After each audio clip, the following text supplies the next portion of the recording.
اگر ایک بات یا ایک جملہ یا ایک گالی کے جواب میں یہ بھی 2 گالیاں دے دیتے تو دونوں برابر ہو جاتے.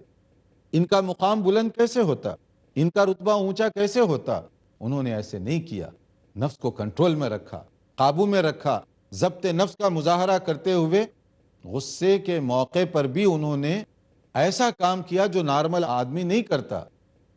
یہ وہ اسوہ ہیں, ایسی شخصیتوں کے ایسے نمونے ہیں جو سلف صالحین ہیں. ان کو سامنے رکھنا چاہیے تاکہ ہم غصے کا اظہار بھی کریں تو حدود اور لمٹ کے اندر کریں. ہاں, کوئی آدمی حرام کو حلال کر رہا ہے, اللہ تعالیٰ کے حدود کو توڑ رہا ہے, تو آپ خاموش وہاں نہ رہیں بلکہ اپنی زبان بہتر انداز سے استعمال کریں, وہ بھی حکمت کے ساتھ, تاکہ دین کی صحیح بات اس تک پہنچا سکیں. گھر میں آپ دیکھ رہے ہیں کہ کوئی فلم لگا کر بیٹھے ہوئے ہیں اور آپ کہتے ہیں میں صبر کر کے خاموش رہوں گا, یہ اس کو صبر نہیں کہتے.